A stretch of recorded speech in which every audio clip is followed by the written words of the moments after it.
What is shaken? It's your boy, Marc Cordon. I've said that for 199 episodes, which makes this the 200th episode of the Golden Mic Live. Many people don't believe it, but as a shy introvert, I was terrified to get in front of a live microphone and camera and just riff. But it was mission critical. It was mission critical that during this golden age of the mind, people have a platform to speak their truth. From my first guest, Alexandra Moffat, to my 199th, Andres Valencia, I hope you, like me, have learned that we have so much in common. Whether you were a CEO or a Olympic athlete or roller derby player, we've heard stories of the ups and downs and all arounds that come from human achievement. You know, it's... Hold on a second. It's the 200th episode, and I'm still having freaking tech difficulties. Go figure. I don't know. Can you guys hear me? I don't know what's going on. Whoa. What's happening? Wait, what's happening? Wait, my clothes. Get your hands off my clothes. Don't touch that. At this time, I'm going to ask... Help! Launch sequence. Launch sequence activated. Help! Launch sequence activated. 5, 4, 3, 2, 1. Woo!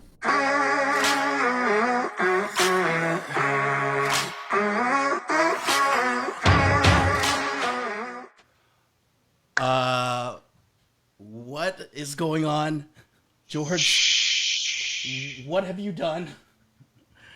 Woo! What is going on? This is my show. This is my 200th show, dude. I was about to tell everybody. You shut your mouth and hang on for a second. And what did you do with my clothes, I man? have something to do. You shut your mouth. What is shaking everybody? Dude, that's my line. You shut your mouth, Cordon. What is shaking everybody? Episode 200, Brass Mic Live, takeover of the Golden Mic. It's your boy, George Andriopoulos, the launch dad himself, on loan for the day from the launch cast. For the day, because guess what, Cordon? I don't need your 25-cent show, but it needs me today. Shots fired. Shots fired. And I am here today for the day to fire the mother of all chair shots at my guest today on the Brass Mic Live. Whoa, this is my show, dog. What are you doing? This is my show. I am not a guest on my own show. You cannot make me a guest. It's my show, son. What did you do with my graphics? I am here to flip the script on the artist formerly known as Manila Ice and the artist formerly known as the host of the Golden Mic Live, and I put your ass in a tie. That's right, because that's the power I have. Guess what happens today? The interviewer becomes the interviewee. So I'm getting roasted. Think, folks? I'm getting roasted today. Roasted on my own show. Roasted. It's Kelly Mack. It's a takeover, yo. I have to read to my people. You have to let me speak to my people. That's fine. Read to your people. Yeah, Kelly Mack. It's good to see you. Lauren, Amy. Holy crap. Shelly, Lisa. Like, people who've been there since the beginning. Paula. Walter was my third guest, dude. You're going to take over my show when Walter is watching? On my watch party here, I have Shelly, I have Amy O'Neill, Christine Marie, John, Jeff. Sean is tagging here. What is happening, Sean and K-Mac? What is happening, Sean? That's my line. What are you doing? You shut your mouth. Listen to me.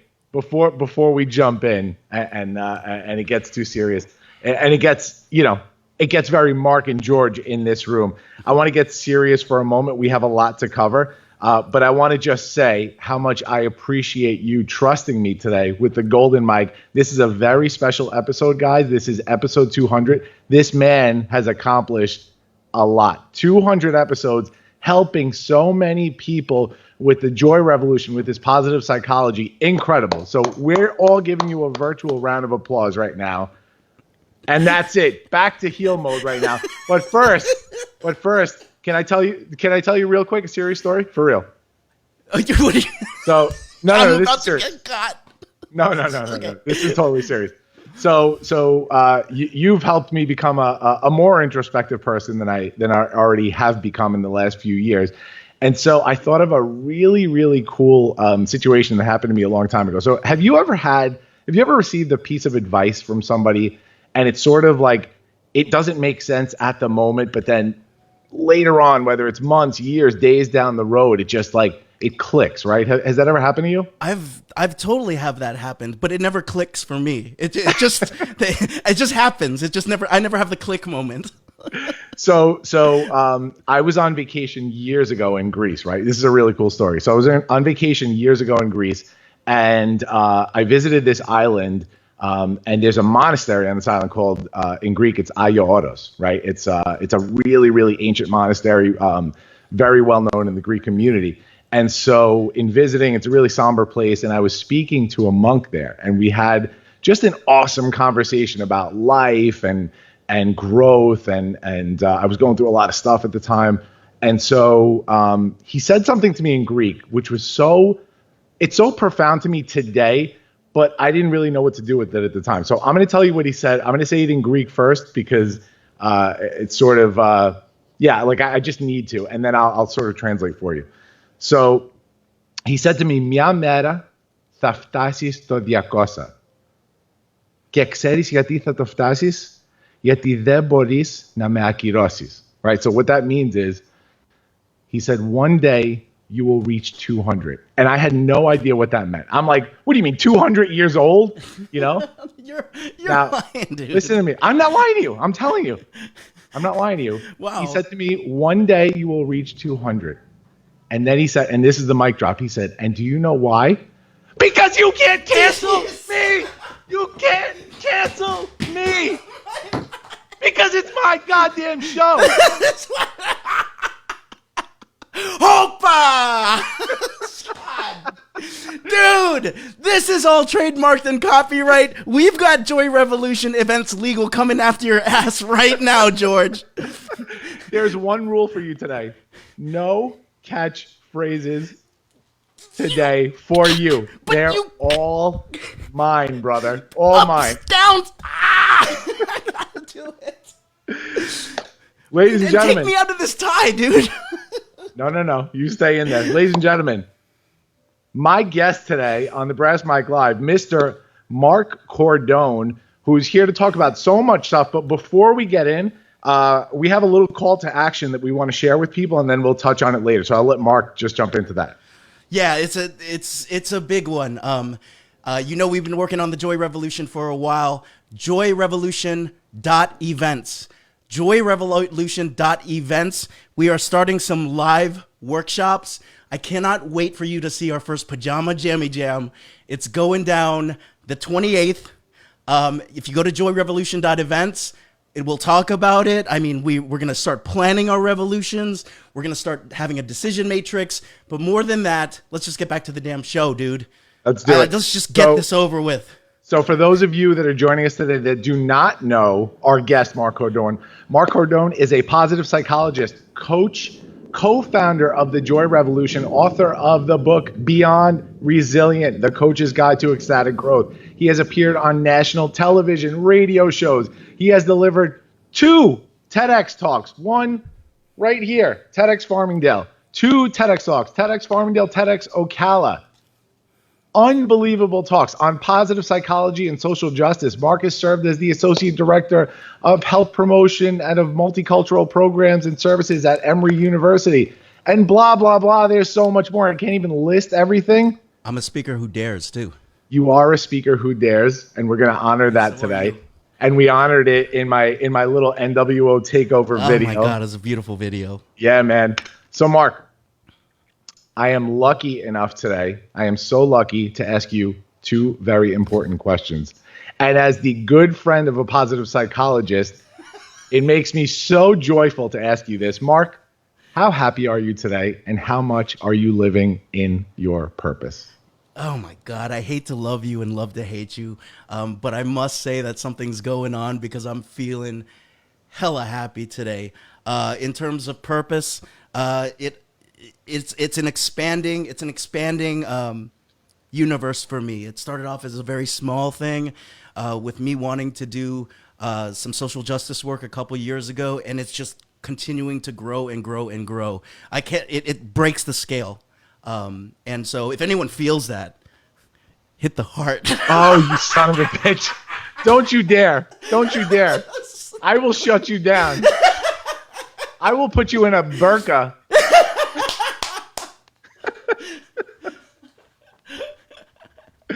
So please excuse my very forward guest. My very forward and uncontrollable guest. For those of you that are feeling happy and living in your full purpose, I want you to make that heart and hit those hearts, please. Hit that heart. Let us know you are alive. Let's do it, guys. Come on. Oh my God. Now, for those of you, and this is very important, for those of you that feel like you're settling or just aren't there yet when it comes to having full bars on your joyometer, trademarked, mofo. That's okay. Let us know you're out there because our hearts beat just like yours. And if I have learned anything from Aristotle Pacquiao over here and his incredible growth model, it's that our state of joy is a living thing, and we do have the ability to increase our joy capacity once we start understanding and moving through the ups and downs of life, making us more purposeful and joyful. So if you're down with putting a plan together to bring purpose to your life or business, Cordon is going to show his patent pending $1 million wow face right now. Show it to him, Marc.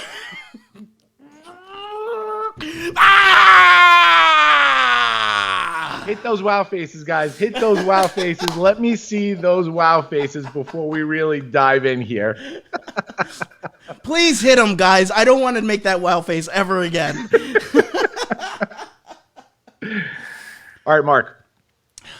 Boy. Positive psychology, right? You're talking to a layman here. You're talking to a non-psychologist. I'm a business owner. Positive psychology, to me, and let me know if I'm wrong, it comes with a certain stigma to people, right? Like, they imagine Marc Cordon is jumping off of the top rope with like rainbow elbows and smiles flashing, and the people smile all day long. That's not true, though, right? Hell no. No, not at all. Positive psychology is psychology. And if you actually look back to where psychology started, it started with not only when we, like, let's say that we're existing here and we start to do a backslide, there are people there when you start going into like -1, -2, that can bring you back to 0. But also at the same time, there were people who also, once you were at 0, that were like, how do we take people to infinite potential? How do we take them to overperforming more than they ever thought they could with grace, ease, and joy? And what happened was that we had some major world wars that happened, and there was all hands on deck to serve the people who were coming back with shell shock, right? And so essentially psychology had become, after that, a pathological thing. Like when you thought of mental health, you thought of mental illness now. And so positive psychology is just a return back to making psychology full again and looking at what is working. It doesn't say, let's not look at what's not working, but it says, let's start with what's working and then build you from there. And that's how you start taking the first steps to being this sort of superhero that people talk about. It's not it's not magic tricks, and it's not the Skittles things that I always talk about, right? Yeah. And it's not even my persona on the show of being like crazy happy 24/7. There are real things that happen, and resilience, grit, that's all a part of positive psychology. You know, positive psychology is also not the answer to everything, but like it is a nice complement to what's going on in the world today. And I think a lot of people could start with what's going right, you know? Yeah. And so, I think that's all it is. Yeah. So it's a great explanation of I guess, the juxtaposition between psychology and positive psychology. Mm-hmm. But why, to me, as a layman, why should positive psychology matter? You know, what is it going to bring to my life that could change my life? Well, what had been really convincing for me was that there was a book that came out. It wasn't a positive psychology book, but it was a book called The Regrets of the Dying. And The Regrets of the Dying was written from a nurse who had seen people at the end stage of their life. And she found the same 5 patterns across multiple cultures. I wish I had taken more time to play. I wish I had given myself permission to be happy. I wish I had done more things in my life that were authentic to who I am. Yeah. I wish I spent more time with my friends and didn't push them away when I was grinding it. And when I was in grad school, I said to myself, I am not going to be one of these people who dies with those 5 regrets. I'm going to be dying saying, yo, I've done it all. I did it my way. I'm riding off into the sunset, baby. And I'm going to be surrounded by love, you know? Yeah. Because that's what hopefully I gave my whole life. Yeah. And so in terms of when it comes to any person, from the meta standpoint, who wants to go day to day to day, knowing that if they were to end tomorrow, that they would have regrets? So positive psychology looks at, here you are today, and if you have regrets, what can you do to live a life without regrets, right? And so to a business person, how do you make your business operate with more grace, with more joy? For a person in a relationship, how do you make it so you feel like you're not going through a routine in which you know there's something more out there for you with this partner? And so it studies neuroscience, positive psychology studies sociology, and it brings it together in a way that's not shelf help bullshit, or it's not these platitudes that say choose happiness, when we know that there are some things that make it hard to choose happiness sometimes, when we've grown up in sometimes a repressive situation in which we don't even see those options yet. Yeah. So, yeah. That's powerful to me. And I love that you mentioned the self-help bullshit, because, you know, before meeting you and meeting a lot of people that have been part of my speaking journey in this last couple of years, a lot of coaches that I've met, there was a certain stigma to me attached to the self-help bullshit, right? Yeah. And this last couple of years has sort of helped me to navigate those waters in terms of, yes, there are people out there that are doing the self-help BS, and yeah, I guess maybe there's some kind of benevolent agenda, but overall it's all about the business model. And then there's the stuff that actually sort of broke through to me and said to me, like, wow, this is something that's great. This is something that could actually help people. And so when I look at something like this, when it's so introspective and it looks at the joy in your life, right? And takes that and sort of maximizes that in a way to make you more efficient, more productive. That's like real-time application, right? Which is so cool. It's absolutely real-time application. And by the way, I'm getting very nervous that you're going to take off over my show for the next 200 episodes, because you're doing really well, man. And so it's hard to listen to the questions, seeing you do so well and seeing everybody engaging with you. A little bit of hate going on towards you right now. I'm a positive psychologist. I'm allowed to hate. So it is very much about the practical application. The thing about positive psychology and the thing about Western culture, I think, in general, is that we think that finding a solution, finding a fucking book, right? Finding something that's going to solve your inner crisis will then appease you, right? Then all of a sudden you can walk around, you can be totally self-fulfilled, whatever they want to call it, happy, enjoy, you're vibrating on the top of a mountain. But the thing is that that's only half of the equation. You reaching your full joy is the first part of the equation. The second part of the equation is, what are you going to do?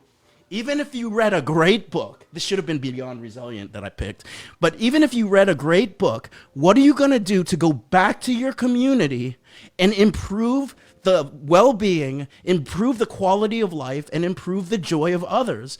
It's been straight up said that joy is used as a, sorry, Sean, contagion. It's infectious. Yeah. You know? And like, if you can do something that's infectious, and joyful, I mean, I don't know about you, but when I'm around someone that lights me up and they're a part of a cause, it makes me want to take action in that cause.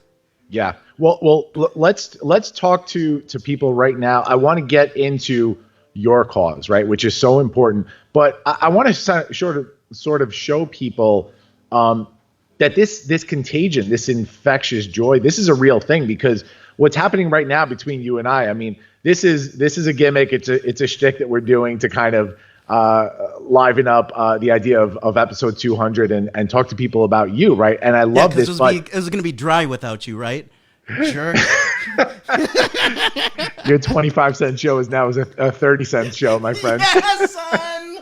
So no, what I'm saying is what's happening right now. This is that joy contagion, right? This is, you bring out a lot of creativity in me, right? I had a long day yesterday, dude. I had a long goddamn day, a long day of working and getting shit done, picking my daughter up from school, running around to her concert. And then I stayed up once I got home from all that at 9:30 at night and hung out with my wife for a while. I stayed up to make that intro video because you sparked that creativity in me. And it wasn't a chore.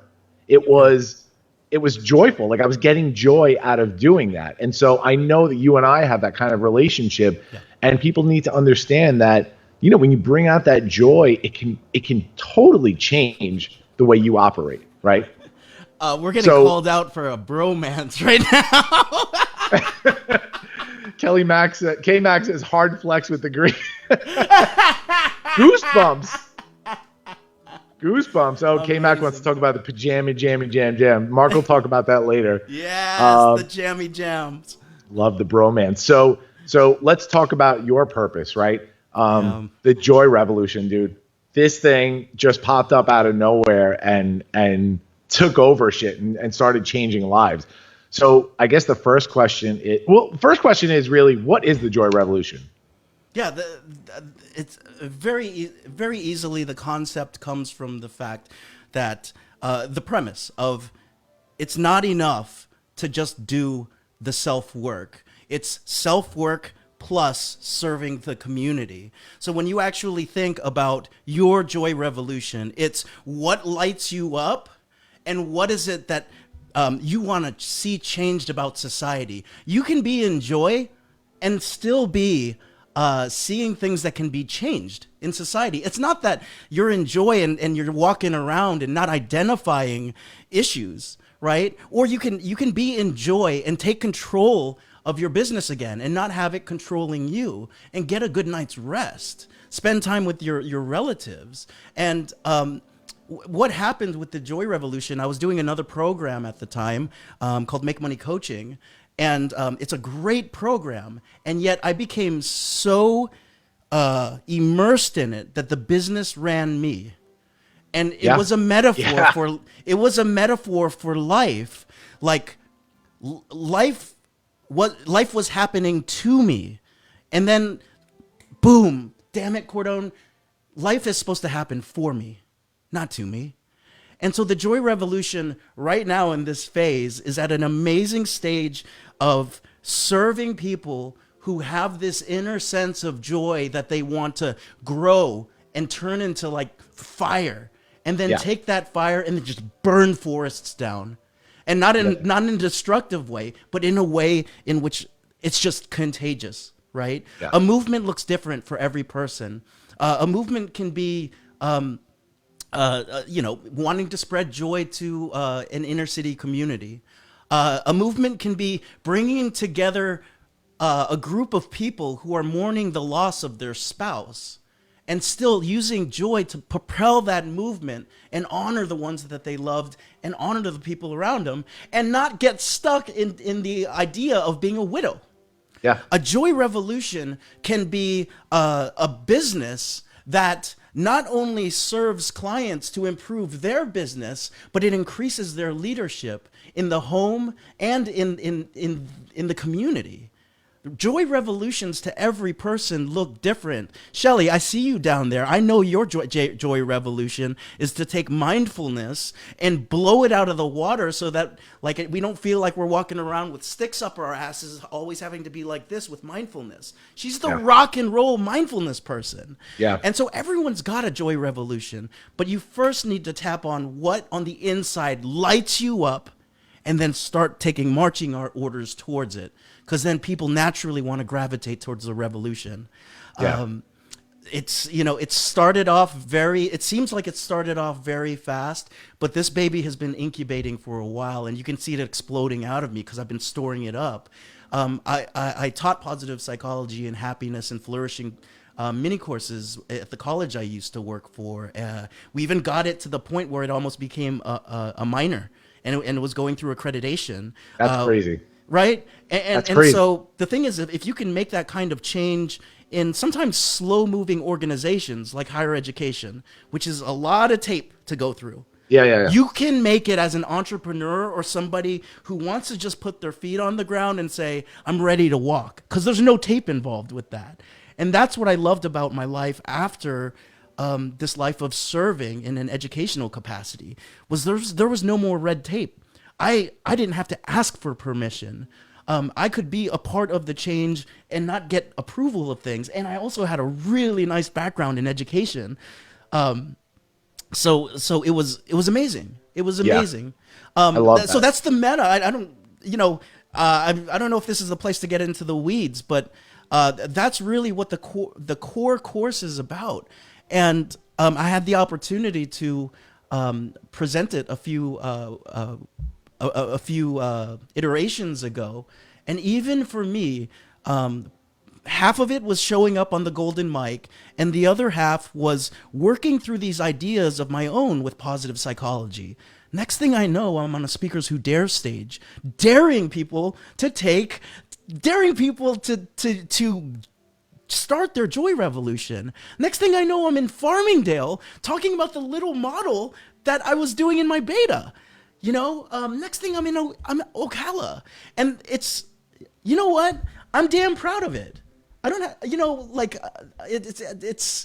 I'm so proud of it because I think, George, you know this, like behind the scenes, like I'm kind of a hermit and I don't go out that much. Mm-hmm. But when it comes to, and I don't even rate high in zest on my strengths, but when it comes to things that I'm passionate about, it automatically comes out as zesty. I automatically want to do work. Yeah, I had a hard time sleeping last night because I was so it felt like Christmas to be able to go on with you. Same. And, right? I couldn't. I saw you online, dude. I was like, dude, we're gonna be so tired tomorrow. But I kept watching that intro video over and over and over. But like it was, there's something to be said about. When I was a kid, I couldn't figure out what it was, and I just thought I was a black sheep.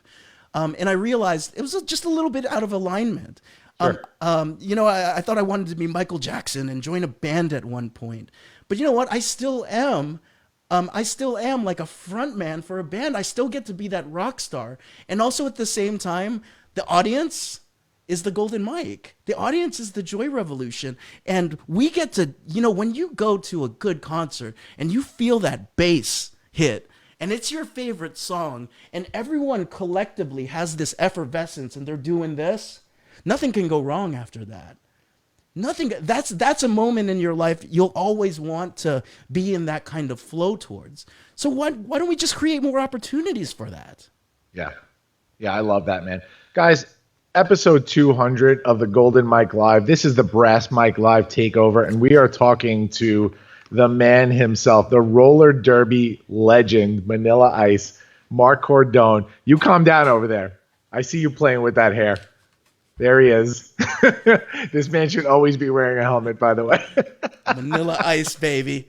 Vanilla Ice. Episode 200. We are rocking it out today, guys. Hit those hearts. Send those hearts over. Send those likes over. Send those wow faces over. If you're angry that I took over, send those angry faces over. I don't give a shit. Send them over. Whatever you want to send. You know why I don't care? For the first time on the Golden Mic, boo him. No, boo him, guys. This is my show. My show. God. This is my show now. I might give it back to you later if I feel up to it. So, it's interesting that you talked about all these theories surrounding the joy revolution. And we've talked about a lot of these things, your joy capacity, joy theory. I'm kind of interested because my show, the Launchcast, at the Launchcast show. Cheap plug, cheap pop. Shameless. I'm learning from the best.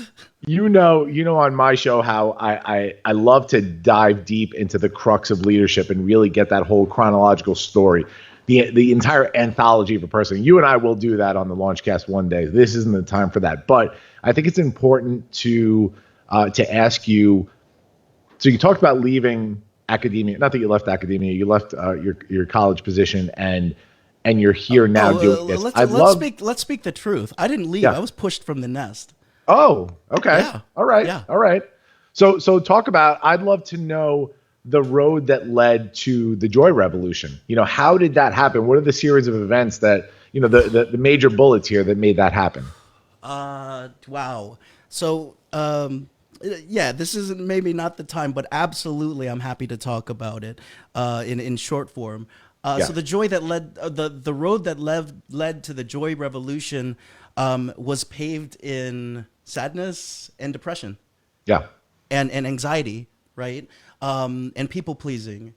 And so just to fast forward up to a point where I was in my PhD program, it was my 30th birthday, and my partner at the time was very excited that I was turning 30.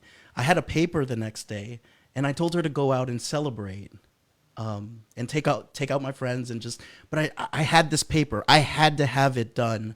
And when she left, I was in the room by myself, strewn with books, strewn with papers all around me, saying, what the fuck is this all for? What is this for? I'm turning 30, and the person who loves me the most, aside from my own family, and wants to celebrate life with me, I just turned down to try to impress people with a bullshit paper about, for me that was bullshit, about I don't even remember, administration, right? And I knew I never wanted to be an administrator. I knew in my heart. So to be quite honest with you, I had fallen out of hardcore of any kind of belief system in God or anything larger than myself. I'd become a total nihilist, and I was like, fucking A, God, I know you don't exist, but I'm still gonna ask right now because I am so fucking lonely right now, and I'm so fucking lost that I just need a sign. I need a fucking sign, God. And I felt, I'm even feeling it right now. I felt this jolt of lightning go from my toes to my head. And it felt like something of high energy just went flick, flick me in the ear and was laughing and being like, yo, we've been here the whole time, bro. Yeah. Yeah. And that started me on a path towards being like, whoa, I didn't turn into joyful Mark. I went into therapy afterwards. And I learned more about what I was struggling with. I could name it. I wanted to both be an individual, hence the red hair, like all the American kids I was seeing. They were doing it their own way. They were doing the American dream, right? So I wanted to do that, but I wanted to do it without having to apologize to the collective. I didn't want to step on people, and I didn't know how to do that navigating through the two value systems that I was a part of, American and Filipino. And so I thought I had to code switch to make it through my whole life. And I felt small.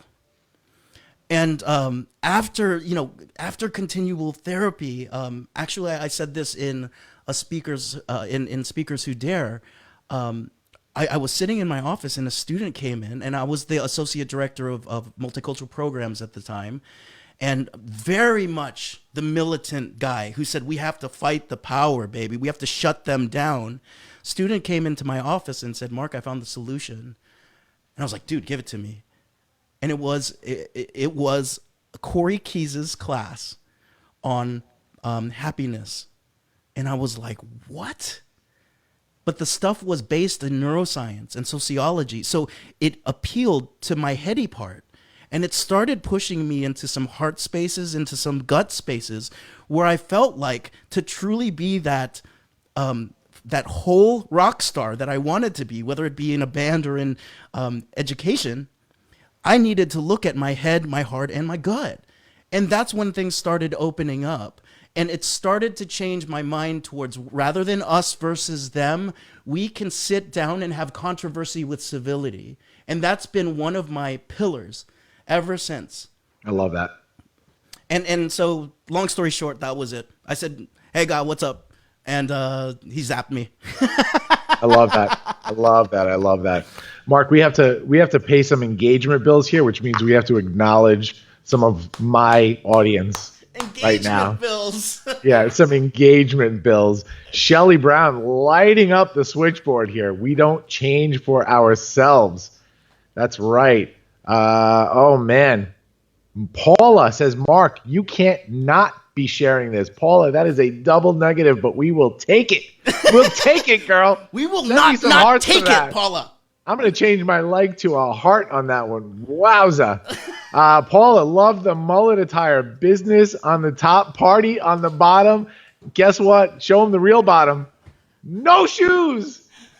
No, I've got my house slippers Canceled. on, baby. Oh, canceled. It You gives almost me got half an canceled. inch. It gives me half an inch. You almost got canceled for good. Sean, preach. The articulation of your journey is seriously word art. Kelly K-Mac, rent's due. Rent is due. And we have to acknowledge one more person. It's no secret. Mark and I make it no secret that our media god, the person that we look up to in terms of how he runs a show, is our man Howard Stern. And so we brought in the Mark puppet, but since Star Wars comes out this weekend, it's the MC8 puppet. Yeah! Baba Booey! Hatatouthi. Hit him with the hind. So Mark, thank you. what's really hitting me about this, and I mentioned this before, is as a business owner, I have sort of seen the behind the scenes of what you're doing with the Joy Revolution. And I don't know if you want to talk about this at all. You want to talk about the Horseman role, or is that not now? Yeah, let's do it. Yeah. Okay. So before we do that, you've completely pacified me. So like, well, I want to give you some power. I don't want to take away all your power. And so, as a business owner, checking out behind the scenes of what goes on with the Joy Revolution, I was so, I guess, astonished to see how much of a correlation there is between the Joy Revolution from a psychological standpoint and as a business owner, and how big of an effect that has. So why don't you, I'd love for you to speak on that a little bit. Talk about how the Joy Revolution is almost essential for a business owner. And a business owner cannot be, one of the things that we totally believe in is wholeness of person. So you can have a business aspect of your facade, but we work on the whole aspect of things. The cool thing about the Joy Revolution is that we don't preach as if we're making shit up. We actually give you the core concepts and who created the core concepts, just in case you want to write a grant. Just in case you want to, have something publishable when you go on Medium. So the first thing that we start with is we start with a little bit of inner work based on multiple disciplines, starting from, sorry, Sean, I'm using big words, starting from Aristotle to current day, but that have practical application to filling you up, making you happier, making you more joyful. And it's not me who does it. It's the process. It's It's the act of reflecting. And then we start moving into this idea of what does it actually mean to consciously architect a community of people who have influence and are being influenced by you. And so what does this mean to empower the people around you? It doesn't matter whether it's a social movement or whether it's your business. If you're not empowering the people who walk in and you serve, then you're just taking a quick buck, and you might go to bed and have your last wink with regrets. I should have served them more. Yeah. I should have taken more time to get to know my clients, to get to know the people who I serve. The next thing you know is that we're moving into straight up fire starting now.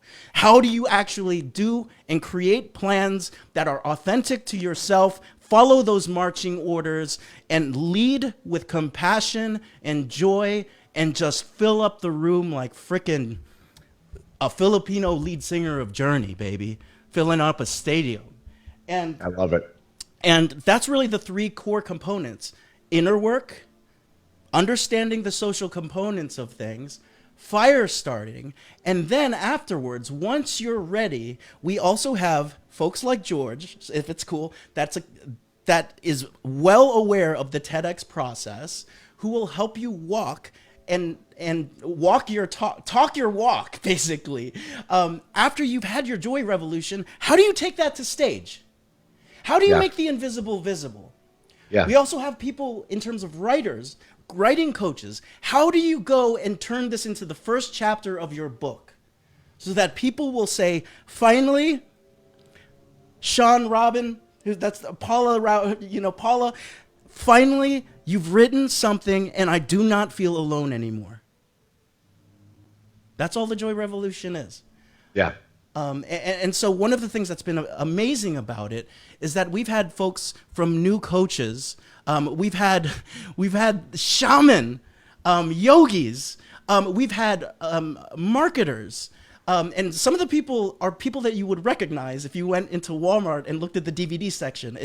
It's people who are well established as well in their businesses, coming in, all wanting to live with something more, to lead with something more, to have more grace in their life. Yeah.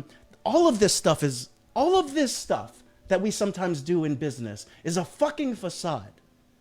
And you know how many times this week I probably felt lonely and sad? And you know how many times virtuous friends came through for me and called me up and were like, bro, like, I just want you to know I love you. And yeah, it's amazing. Yeah. It's amazing. And it doesn't have to be numbers either. Just the fact that I know that I'm not a hermit is amazing. And that's what the Joy Revolution is bringing back to me, is get out of the room, Mark. Even if it's 1 hour a day, and meet someone new, and start creating magic together. That's a Joy Revolution. Yeah, man. And so anyone watching live or a replay, Vanessa Farlow, I see, is on here. She's a roller derby player. I know your Joy Revolution, baby. Do you know it? Say it. Say it. There's people out there that want to hear it. And so that's all the Joy Revolution is. Yeah. And that's why I'm excited about the Joy Revolution events, because one of the things about the Joy Revolution events, which is a website, is that we're going to do this jammy jam.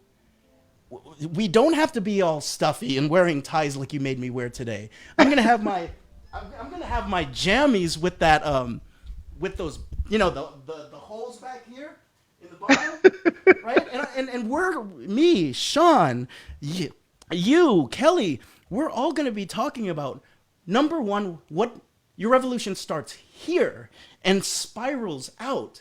So if we're not clear here, when it spirals out, it will spiral as a muddy thing. Yeah. So let's get clear, and then let's get clear on how you make decisions, and also let's get clear on what your first step needs to be. I know a lot of people are reflecting over the past decade, and I'm reflecting where I was a decade ago. And if I had a clear idea of what was going on here, it was all muddy and angry and unhappy and happy. And then I think it would be happy, but it would be just being drunk with friends. That wasn't happiness, you know? And so, to get clear on this for the next year and then spiral out, there is no saying how fast you can accelerate.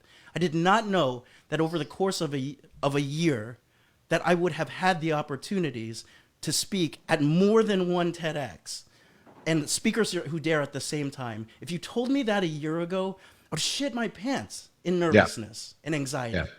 But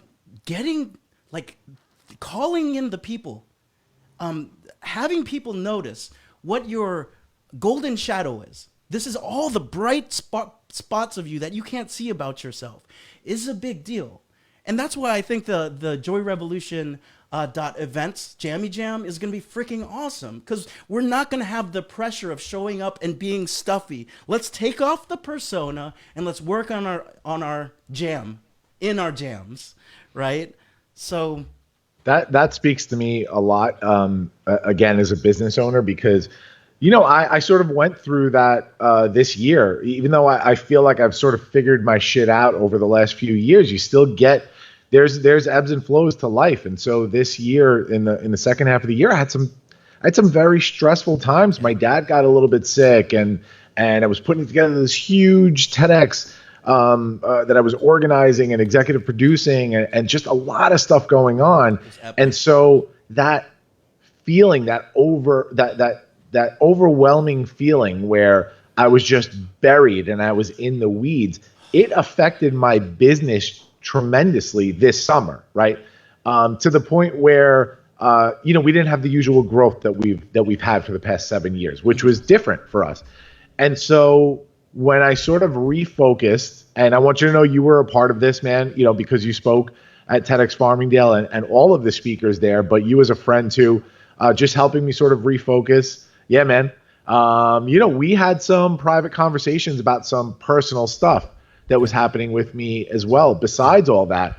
And so it was just piling on. And so when you have those virtuous friends, when you bring that joy into your life, it changes things, and when I got to that point where that spark came back for me, where for me it's creativity. Creativity is my spark. And once that creativity is back, I don't give a shit how many hours I have to put in a day. Yeah. I'll balance everything else and I'll make it all happen. I'll fucking put together videos at 3 a.m. I don't give a shit, right? Yeah. Because that's the joy that's making me do it, happily do it.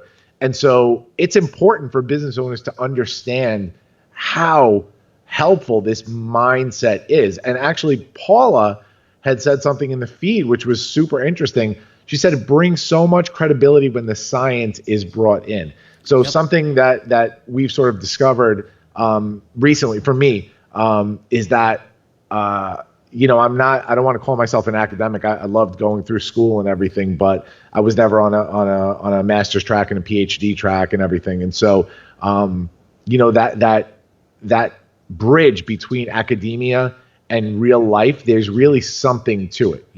Looking at the science behind something and the reason for something, that's important, right? Well, yeah, absolutely, it's important. And the thing is that this kind of there's a separation the more you stay in education, right? Which is why I love the fact that the Joy Revolution is filled with Sean Robin, you're going to meet her, and Kelly Mack, these folks who are brilliant, but also at the same time can say, Mark, you are completely being that PhD dude, and no one understands this empirical mumbo jumbo stuff right now. Just speak as if you're delivering something from the heart.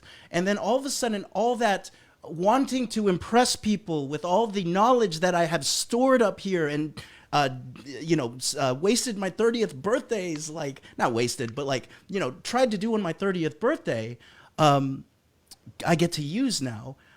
There's no veil over the fact that education and moving up is extremely time consuming and expensive nowadays.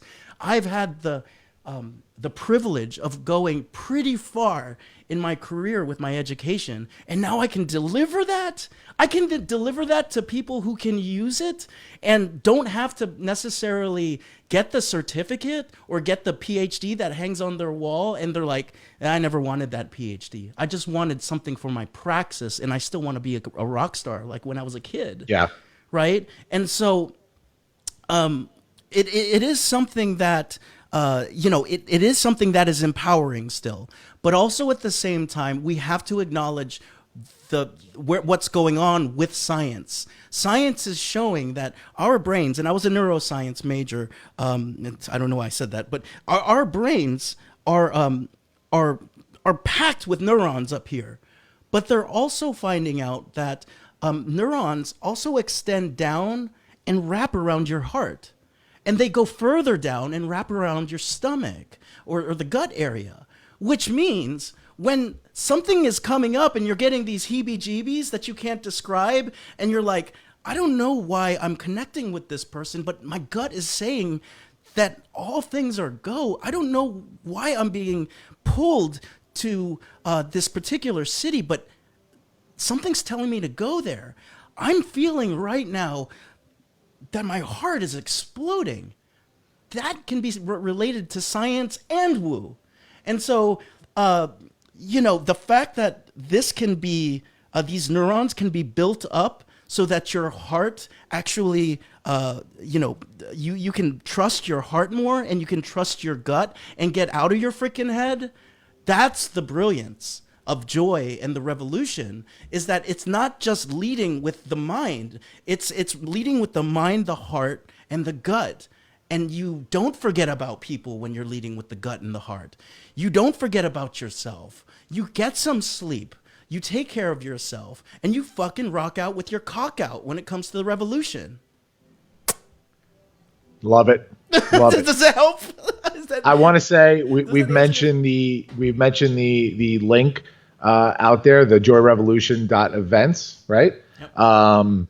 There's a link on the watch parties. You can find that probably on the live feed, the watch party feeds, all that. We'll make sure it's all on there. Joy Revolution 2020 Pajama Party.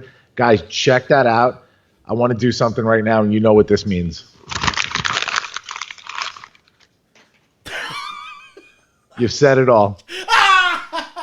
You've said it all, and you know what a compliment that is when you say you've said it all.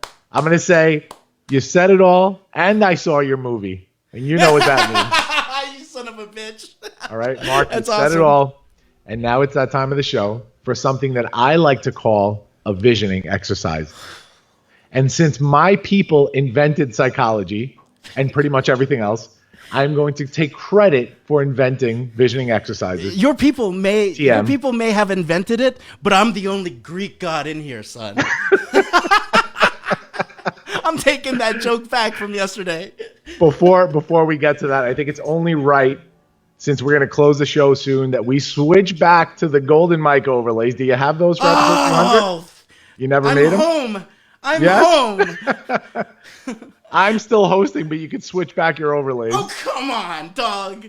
I mean, hold on. Let's go back for a second. To this face. Oh, I'm screwed.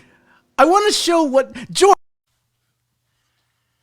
Second, it's going crazy on me. Your face, that logo that you made, that was the imitation of mine, looks like Tim the Toolman Taylor's sidekick just went on a bender and was found in the pool, son. What happened? Al Borland. That's Al Borland, son. That's Al Borland. Al Borland. That's Mr. Al Borland to you. Oh, man. All right, Mark. Vicky Kaiser, I did say rock out with your cock out. Jazz, yes, absolutely. Jazz knows about those sensory neurites. It's amazing. Everyone knows this. It's about bringing it together in community now. Yeah. All right, man. Here we go. Are you ready? What is the visioning exercise? I'm going to tell you what the visioning exercise is. Mark, the golden mic is lowering, and it's coming to rest right in front of you. And this golden mic, Mark, it translates into every language to all sentient beings across the multiverse. Even Thanos can hear this. And he's been dusted. Spoiler alert. This microphone has the power of Grayskull. In its center lies the Eye of Thundera. And the Highlander himself performed karaoke using this microphone. Some people are not ready to hear what you're about to say, and others, Mark, have been searching for this answer their whole lives. So Marc Cordon, for the first time in recorded history, Your golden mic is live now.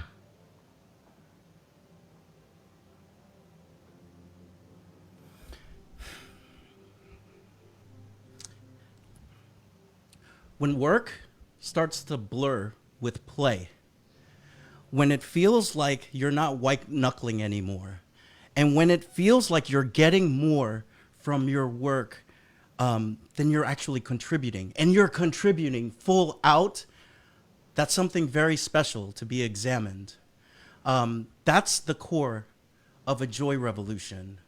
What I ask you to do is think about what blurs your work and your play. And for your sake, for my sake, for shit's sake, for our sake, start your damn revolution with joy and ease and grace.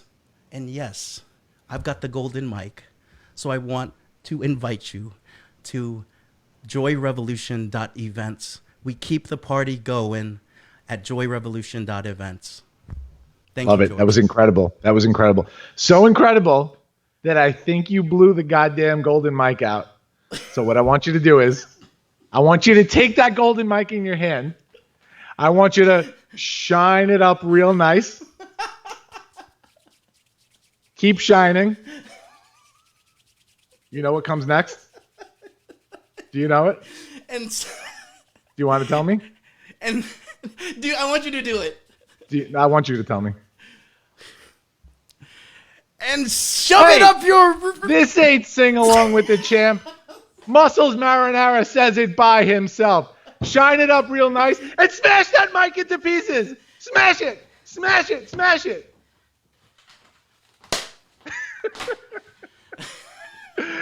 Mark, since you took it back over, I am going to reinstate your catchphrase privileges so that you can ask that final question of my audience, still my audience.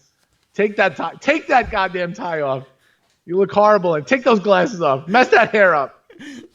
Let me see that Filipino beard. Let me see that patchy beard. Mark, I reinstated your catchphrase privileges so that you can ask that final question of our audience as we close the most epic Golden Mike episode that there has ever been, my friend. And before you do that, I want to thank you again for trusting me with the Golden Mike. This has been epic. It was my honor to do this for you and for me, right? And everybody, the Launchcast podcast, it's live. Hit it up. Another cheap plug for you. Hit it up. Let's do it, Mike. Let's do it, Mark. On behalf of George and myself, this has been episode 200. We are turning off the golden mic to spend it with the people that we love, to get out in the world and get some good ass prana in us, right? So on behalf of George and I, we have one final question for you, and it's this. Sing it along with me if you know it. If you're feeling good and you're living your life to its fullest purpose, what is your responsibility to change history for the better? Golden Mike Live 200. It's your boy Marc Cordon and George Andriopoulos. Thank you. Do I get a 3-timers blazer? You get a 3-timer. Am I in the 3-timers club? Yeah, we're going to get you that blazer, brother. Thank you.